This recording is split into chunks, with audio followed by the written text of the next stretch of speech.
Planning and Zoning Commission meeting.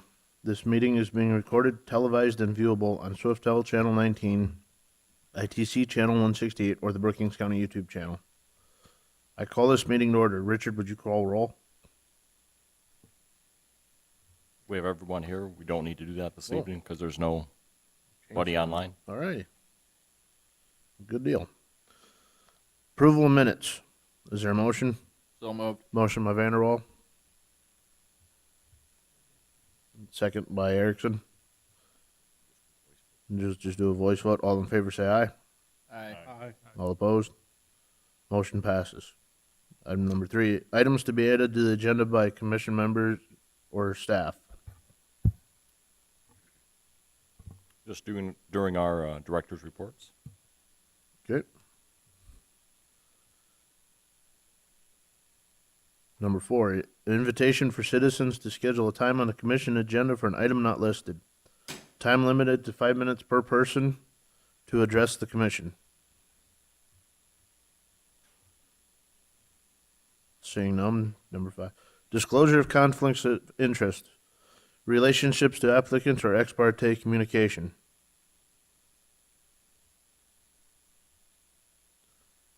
Seeing none. Approval of agenda. All in favor? Move approval. Barley. Motion by Barley, second by Vanderwall. All in favor? Aye. Aye. Motion passes. Not used to this, not having him call roll thing yet.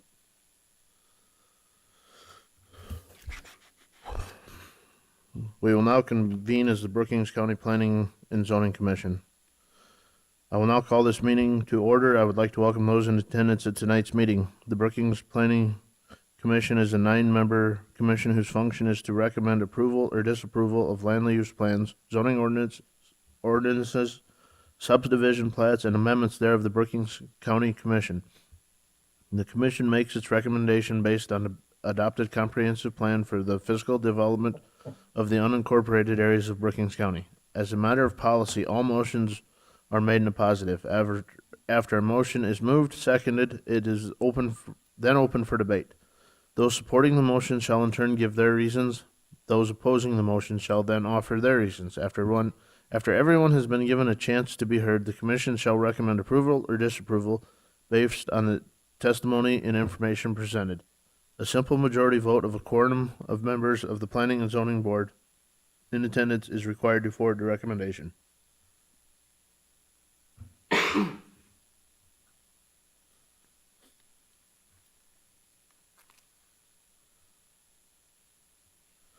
Agenda item 2021 Plat 013, plat of blocks 1A and 1B, Intermill Mizar Edition in the southeast 1/4 of Section 12, Township 110 North, Range 51W of the 5th Meridian, Brookings County, South Dakota. Is there a motion?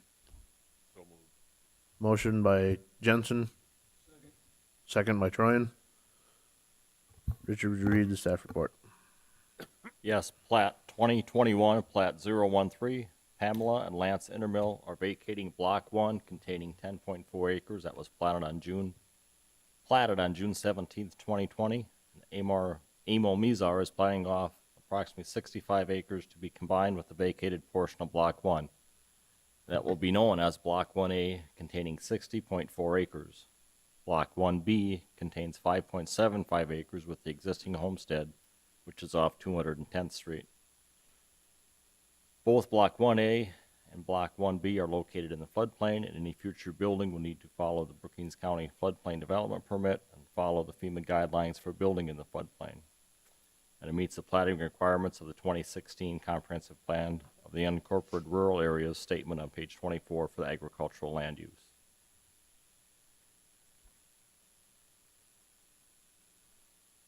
This is a copy of the plat. This is the 55 acres that comes in and joins, used to be block 1. That went across here. They've moved that line back over to here, so this will all be included in block 1A. Contains 60.4 acres, and block 1B will contain the house and 5.75 acres. Just a beacon map showing the with that, what I just said there, here's the red line, would be block 1B. Everything to the west and north, including the larger parcel, is 1A, containing 60 acres, which is a buildable site. It just shows the floodplain map of the area of the former block 1. This is the pasture or farm ground that they're planning off to add to block 1. And again, just the beacon map without the floodplain layer on it. And that's all that I have. And the applicant is here this evening if you have any questions. Thank you. The applicant want to step forward and for questions?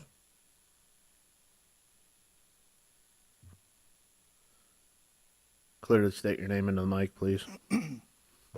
Lance Intermill? Richard's report. No, I don't think so. I think we got everything done we need to do. Any questions from members of the board? Seeing none, I will now open the public portion of the hearing. Is there anybody on the audience that is for this? Seeing and hearing none, is there anybody in the audience that is opposed to this? Seeing and hearing none, I will now close the public portion of the hearing. Is there any additional comments or questions from members of the board? Seeing and hearing none, Richard, would you read the findings of the facts? The original findings. Well, there's no. Well, would you call vote? Bartley. Erickson. McHugh. Kleinjohn. Vanderwall. Aye. Troyan. Aye. Jensen. Yes. Storhaug. Aye. And Ford. Aye. Motion passes.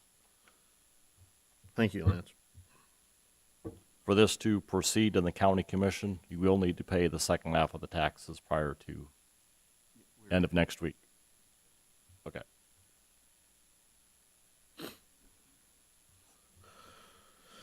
Agenda item 2021, plat 014, plat of lot 2A, block 1 in Brookings Country Club Estates in the southeast 1/4 of the northeast 1/4 of section 28, township 109 north, range 50W of the 5th prime meridian, Brookings County, South Dakota. Is there a motion? So moved. Motion by Vanderwall. Second by Jensen. Richard, would you read the staff report?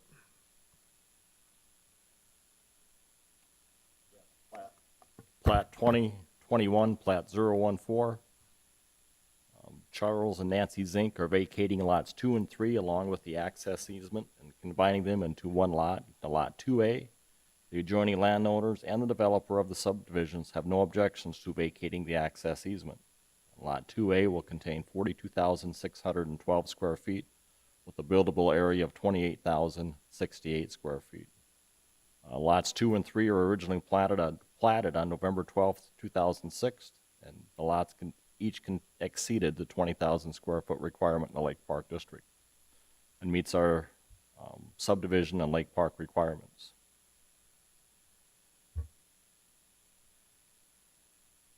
This is the new lot, lot 2A, showing the area, dotted lines. There's a buildable area right here, utility easement in the front, 50-foot setback in the rear, 8 foot on each side, along with 50 foot, or 25 foot in the front, and 25 foot in the rear, excuse me.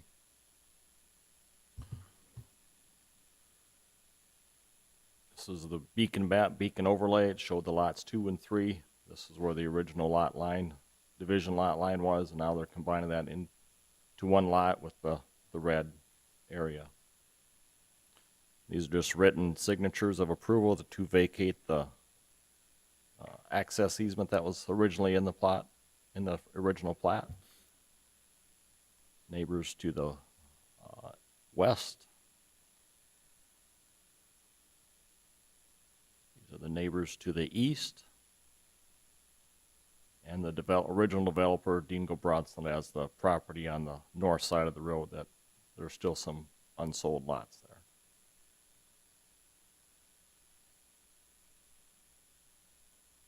And This was the original plat here, showing the access easement.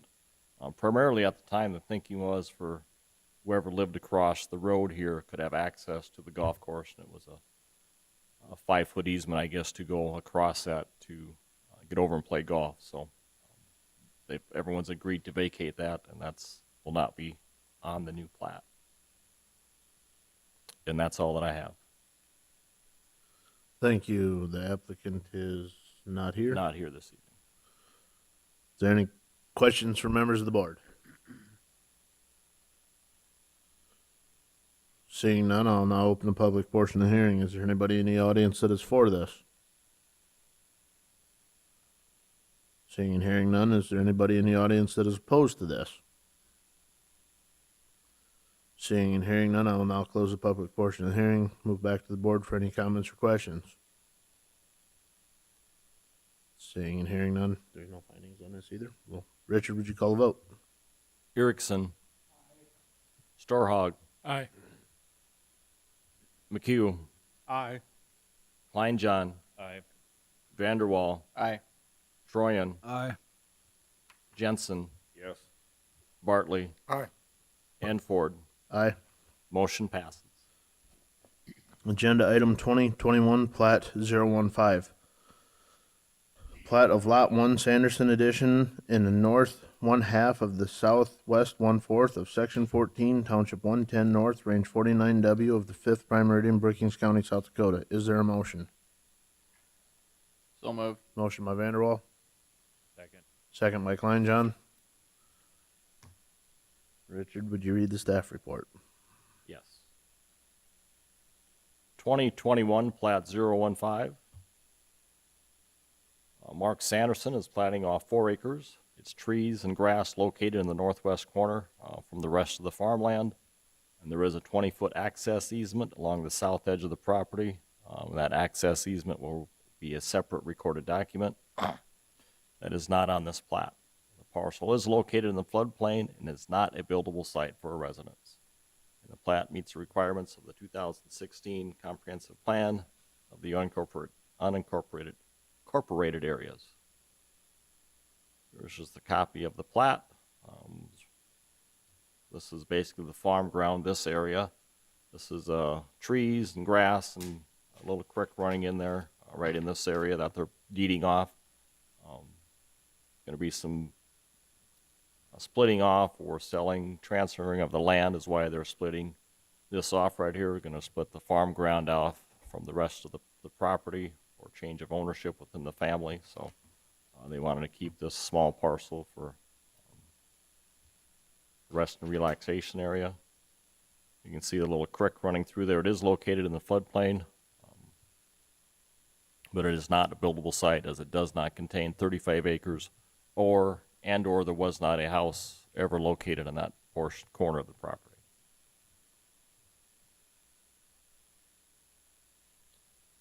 The red area was the floodplain. This is just the beacon map here showing that.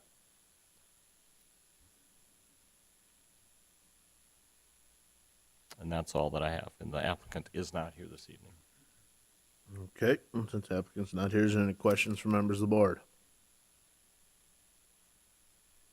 Seeing none, I'll now open the public portion of the hearing. Is there anybody in the audience that is for this? Seeing and hearing none, is there anybody in the audience that is opposed to this? Seeing and hearing none, is there any other comments or questions from members of the board? Seeing and hearing none, Richard, would you call the vote? Starhog, Aye. McHugh, Aye. Kleinjohn, Aye. Vanderwall, Aye. Troyan, Aye. Jensen, Yes. Bartley, Aye. Erickson, Aye. Ford. Aye. Motion passes. We will now convene as the Brookings County Board of Adjustment. I now call this meeting to order. Wrong one. The Board of Adjustment is a 9-member board which has the power to hear requests for variances, conditional uses, appeals from non-ministerial decisions of the zoning officer. The concurring vote of 2/3 the full board membership of the board, 6 votes is necessary for approval of a variance or an appeal to the zoning officer. The concurring vote of a simple majority of those board members present and voting is necessary for approval of a conditional use permit. In accordance with Robert's Rules of Order, we require a motion to approve a request before the request can be debated. As a matter of policy, all motions are to be made in the positive. The board, under specific powers granted to it by the state, shall authorize variances from zoning requirements where special conditions existing on the land will result in an unnecessary hardship for the applicant. Financial disadvantage to the property owner shall not constitute proof of an unnecessary hardship.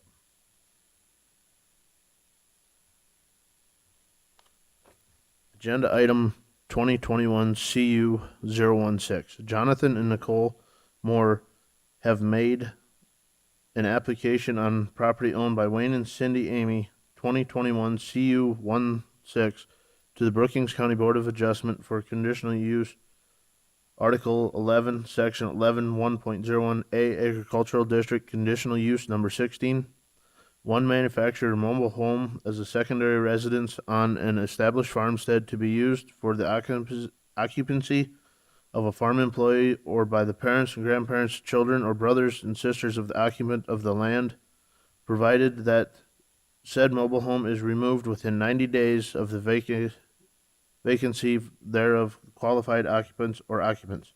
The property is described as the southeast 1/4 of Section 7, Township 111 North, Range 50W, Sterling Township, located at 46690 204th Street, Bruce, South Dakota 57220. Is there a motion? So moved. Second. Motion by McHugh, second by Storhog. Richard, would you read the staff report? Yes, 2021 CU 016. Jonathan and Nicole Moore have applied for conditional use to move in a new mobile manufactured home as a secondary residence on their parents' property. Nicole's parents live in the primary residence, and Nicole and Jonathan will live in the manufactured home.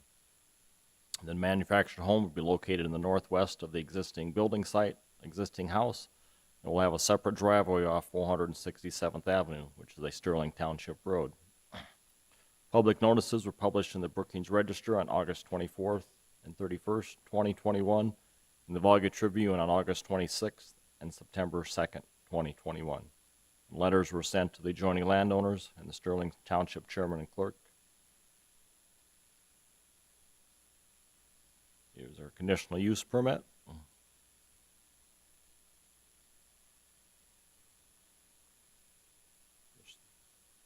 Site,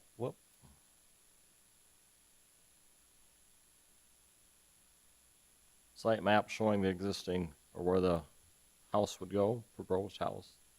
This is 204th Street right here, Brookings County Blacktop Road, main driveway going into the farm. Proposed driveway would be back on the north, Sterling Township Gravel Road, going into there. Just propose what the new home would look like. And with it being a new home, they do not need the adjoining landowners' signatures for that. So just again showing the beacon map of, Brookings County Road, 204th Street and 467th Avenue.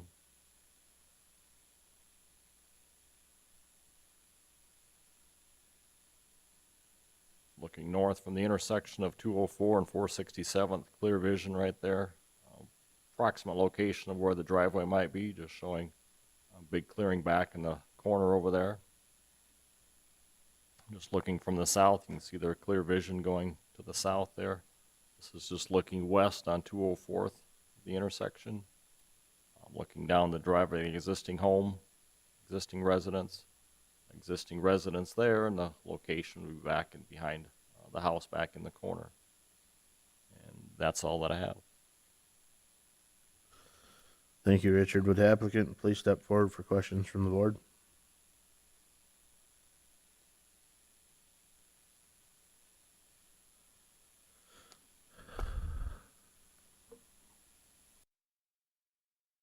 Name into the mic. Jonathan Moyer. Nicole Moyer. Any Questions from members of the board?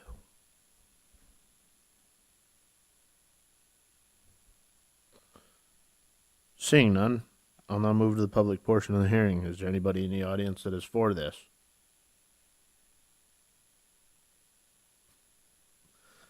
Seeing and hearing none, is there anybody in the audience that is opposed to this? Seeing and hearing none, I will now close the public portion of the hearing. Is there any additional comments or questions from members of the board?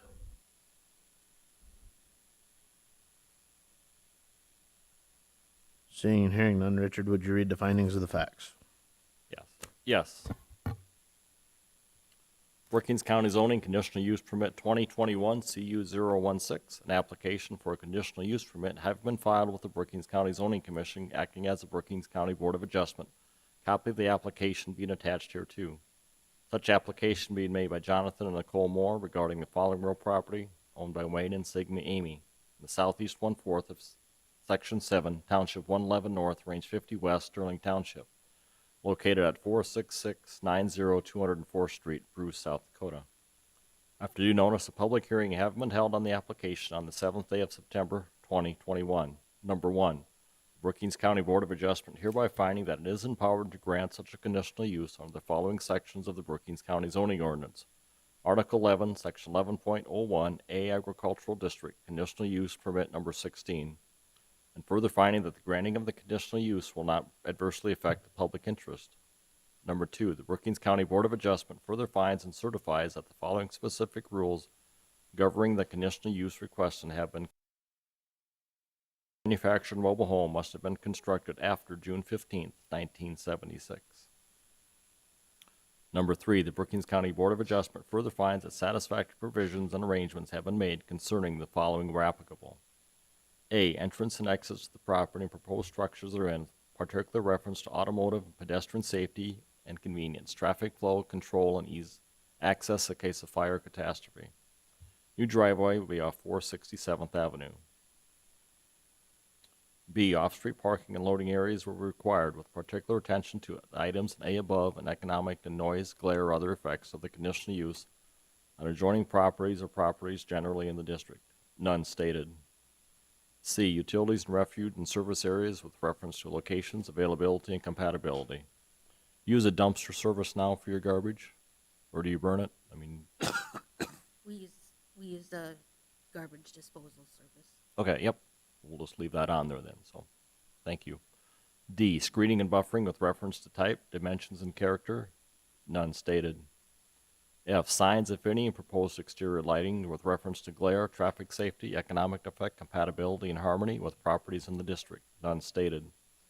F, required yards and other open spaces. None stated. G, general compatibility with adjacent properties and other properties in the district. Comprehensive plan met for the agricultural district. H, roads providing access to the property are adequate to meet the transportation demands of the proposed conditional use. The Board of Adjustment may require the applicant to enter a written contract with any affected township or other governmental unit regarding the upgrading and continued maintenance of any roads used for the conditional use requested prior to the issuance of any conditional use. Driveway permit from Sterling Township for a new driveway, if they require one. I, any required notifications to law enforcement or fire department? None stated. J, any safety inspections? Inspections as required for a building permit. Number 4, the Brookings County Board of Adjustment further determines the conditions as conditional use permit upon the following additional special conditions or safeguards. Manufactured mobile home to be removed within 90 days after the vacation of the qualified occupant or occupants. The Brookings County Board of Adjustment, by at least a majority vote of its full membership, hereby grants the petitioner a conditional use for the above described real property as follows. Conditional use number 16, one manufactured a mobile home as a secondary residence on an established farmstead to be used as the occupancy of a farm employee or by its parents, grandparents, children, brothers, or sisters of the occupant of the land, provided that the said home is removed 90 days after the vacation from the qualified occupant or occupants. This conditional use is specifically conditioned upon initial and continued compliance with all the requirements and conditions in 3 and 4 above, and upon compliance with all applicable provisions of the Brookings County zoning ordinance. If approved, the Brookings County Zoning Director is authorized to issue any required building permits for construction consistent with the requirements of this conditional use permit. If this conditional use permit is not used within 3 years of the date granted, it shall be invalid.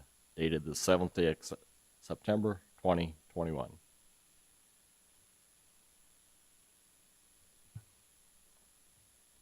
Is there any additional comments or questions from members of the board?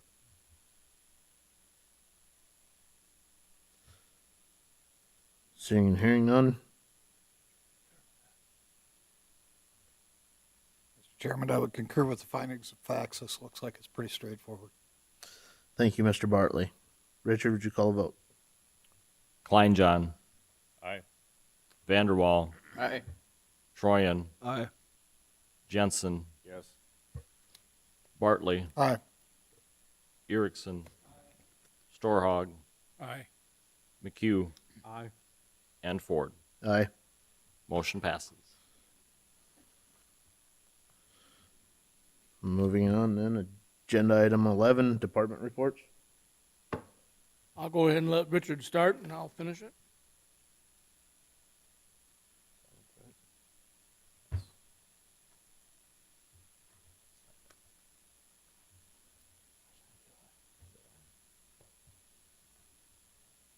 While he's finishing up getting signatures, well, I'll start it. We've got a conditional use permit south of, over on 16th Avenue. It's a dog kennel over by 6 Mile Creek. The gentleman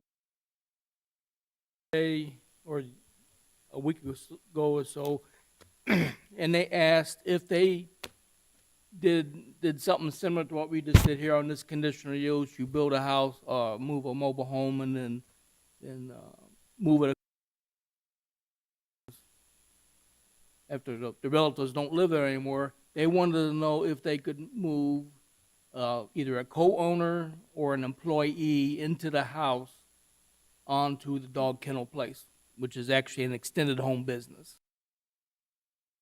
A house, and you have to, that's your, by being an extended home business, everyone knows the kennel is tied to the house.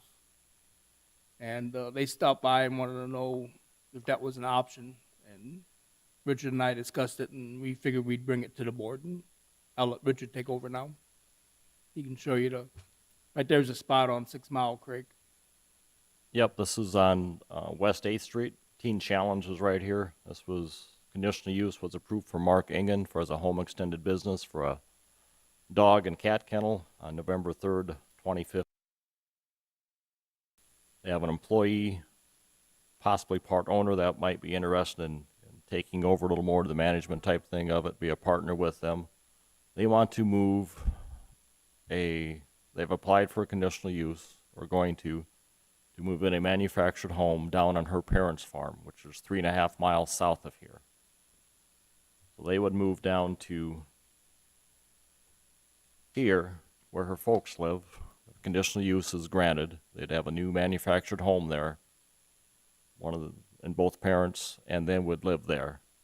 Their employee, co-owner potential, would stay at the original location with the dog kennel and the cat boarding area. So that would, checking to see on your approval, if that would still allow that to be a valid conditional use for they would still operate it, still be there, just that they would not be on site. It would be a co-owner that would be on site. Well, if it's co-owner, they're still on site, or do they need to be added to the conditional use permit then? Well, that was our thinking, is since, as long as it's an owner or co-owner tied to the actual business itself, to go ahead and allow it. What would happen, in my opinion, is if tied to that business, if they just wanted to rent it out, Jane Doe going to SDSU and not be tied to that kennel, then it would be, the conditional use would go away. That was my thought, but we wanted to get your opinion of it. I don't really see any reason to bring them in to put their name on the conditional use. I mean, owner and co-owner and all that's just legal paperwork that they do at the state of South Dakota, in my opinion. It's the actual use of the property And if, And they would still maintain ownership of it, just that their employee would have an investment in there with it along with them. It would, the new owner, the co-owner would not be 100% owner of of it. It would be a percentage thereof. Profit sharing type deal. So however business practice they determine would be up to them. But So the question I have, Bob, is, or Richard, this buyout partnership would be recorded before.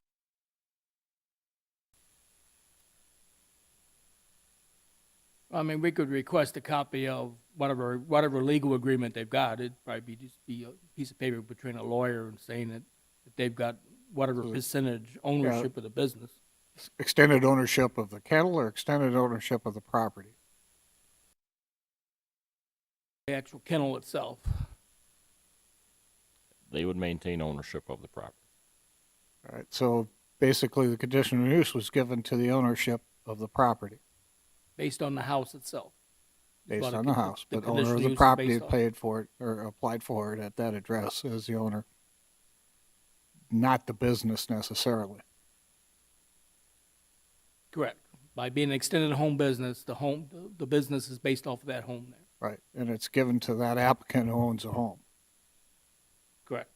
Okay, so it appears to me that maybe we ought to get a legal opinion from Dan on how we establish that he's actually a purchaser of the business, and does that then make him part owner of the conditional use? That's kind of a gray area to me. Well, that's why we brought it to you guys, to make it clearer.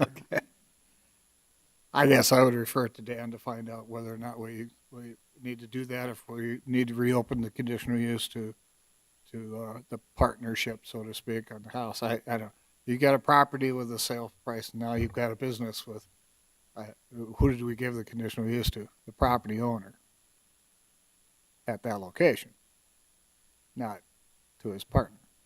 Okay, we will ask Okay. the state's attorney. The second thing Richard has is up at Lake Ponset, there's Oakwood. Oakwood, I'm sorry. There's a house, a couple houses that got decks, and he'll explain what the issue is on that.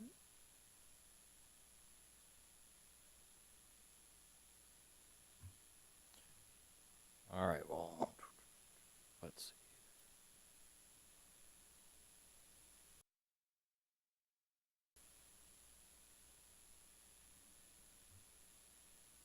These two properties right here, I'll show through, had existing decks there before, previously.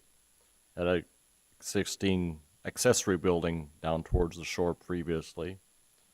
They came in last year, got their shoreline modification approved by the Game Fish and Parks. 3 neighbors went together. They all got approved at the same time. They all have a nice riprap shoreline retaining wall along there. This particular gentleman went back and this is the retaining wall that they did. Built a flat deck right here with his pump house, boat house, whatever, storage shed back in the same area, which was there previously. You can see it on, was on the assessor's map right here. Flat deck, brick paved area right here, utility storage shed. That was there. Go back, you can kind of see that right here. This is the 2019 picture. The modification was done in 2020. This is, I believe, their boat docks that are up there for winter storage on there. Here's a photometry picture that shows a little more clearly up there. Back in here.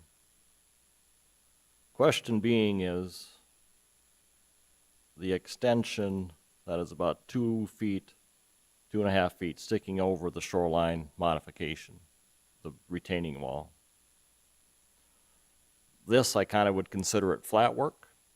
It's not attached to the structure. It'd be just like if you would run cement down there or put pavers down there. It's just 6 inches up off the ground on there. Question being is this overhang right here. Do you allow this to be there and have them take this off so it's even with the retaining wall?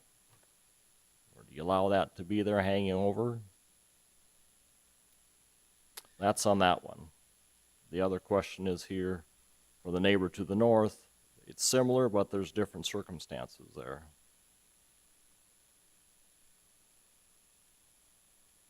This is the retaining wall here that they did. This deck was here. This step has been added. I'll show you here in a minute.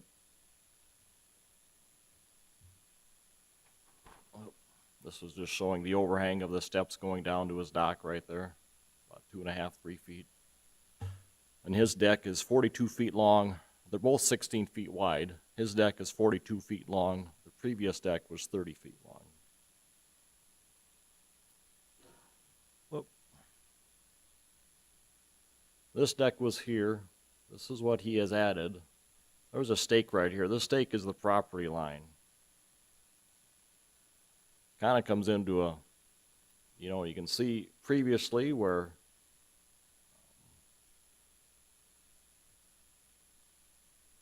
right map here. And see right there was his steps or trail going down to that. This was his retaining wall that was there previously.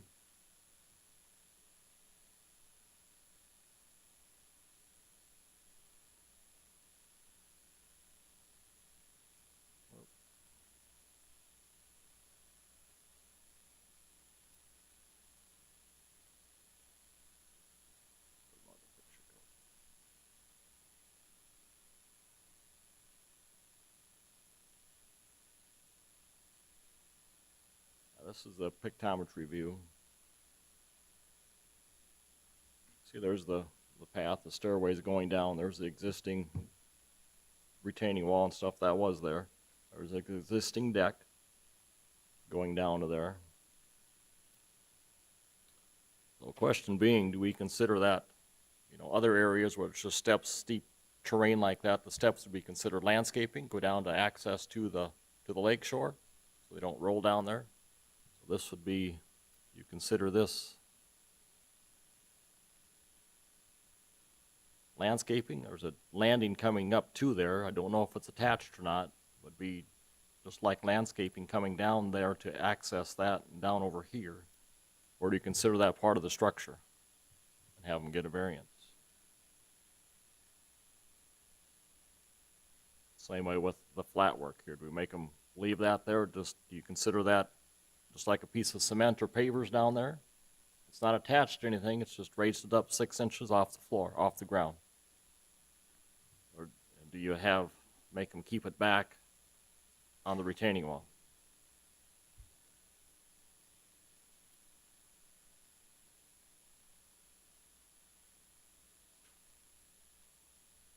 And same way with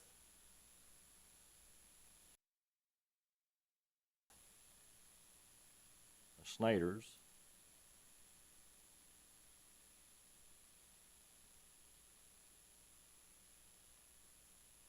This is their area right here that was there previously. They had a deck right here.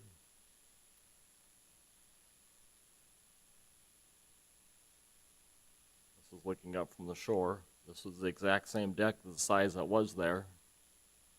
Put the extra layer of retaining wall up higher. Well, that's just the front of the house, I guess. I think that's the only.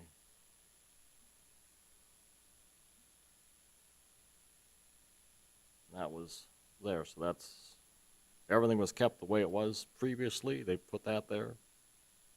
So just your opinion on how we should handle, or do you consider it landscaping? Do you want that front of the deck even with the retaining wall?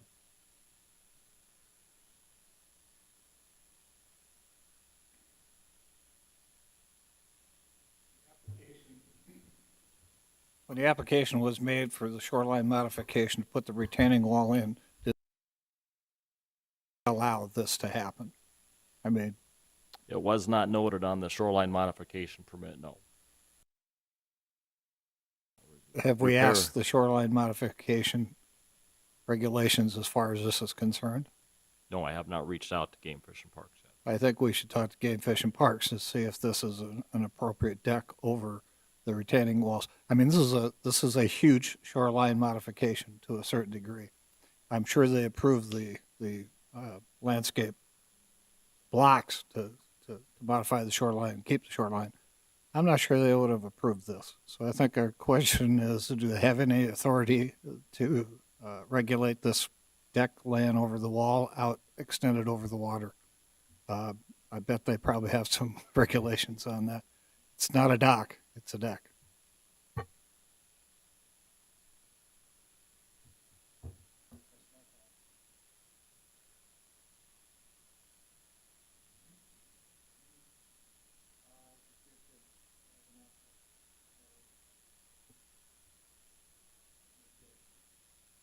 At what point do they attach the dock to it, though, and say it's part of the dock?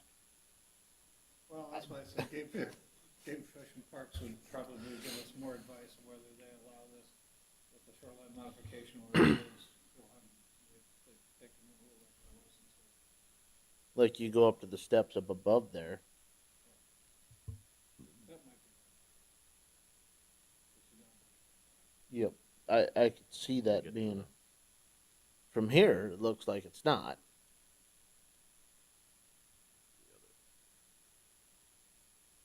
To me, the stairs themselves with the railing, that's just a safety thing, and I don't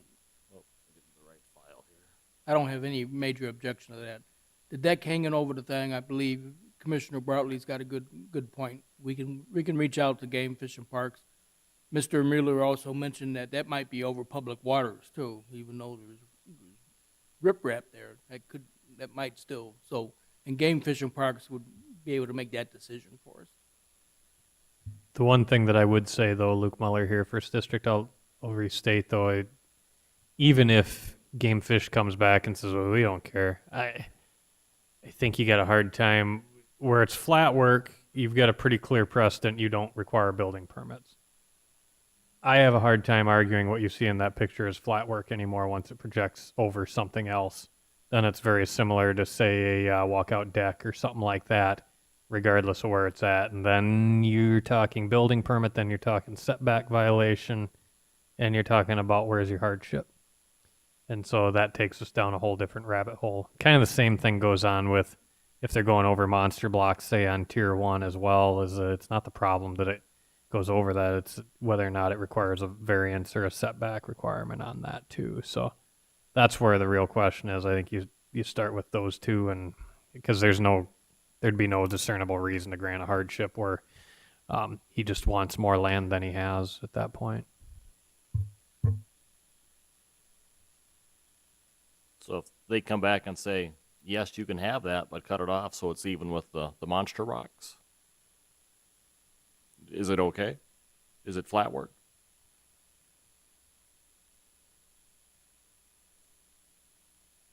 Well, and then the next thing there, looking at that picture, when you cut it off, be 7 boards back and have that little corner protrude out, or do you make him round it? They would have to follow the monster rock, I would say. Oh, it'd look way better rounded. Yeah. But just because it looked better doesn't mean that that's the. So Richard, I mean, I could fix this problem with a Sawzall in 10 minutes. So Richard, are we at the height requirement on that, or they would need a railing? Yeah, what? Do they need a railing on Get the that? scraps, too. It's about, I believe it's 36 inches, so it could be close. But there's lots of other decks across or along the shoreline that do not have any railings on there. Just like going down to your grass, you put a fence along there to keep yourself from falling into the lake. Difference is here, you're on wood and you're up. Down there, you're still on the shore.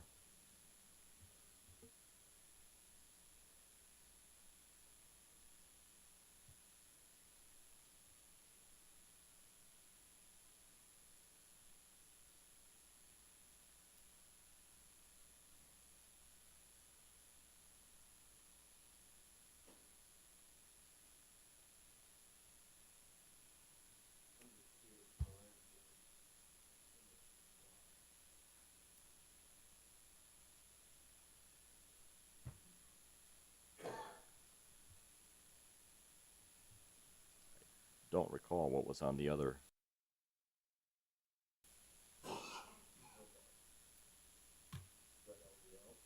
Right.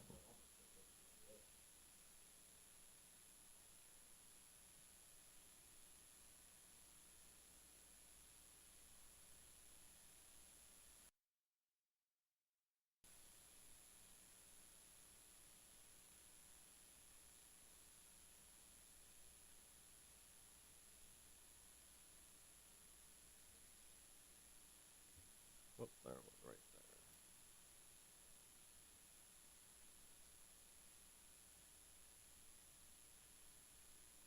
That's just coming off of support for the other deck right there. Going across up to. Looks like it's just giving it some rigidity and stability the way it looks to, as that brace down to there, sitting onto there. I would say ask Game Fish, see what they say.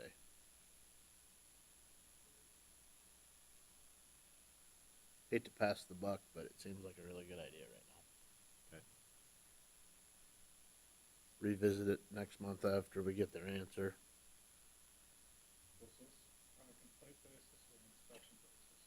Complaint. No, the only permit that was given was for the shoreline modification. Did you catch that bird in mid-flight? That's some impressive photography.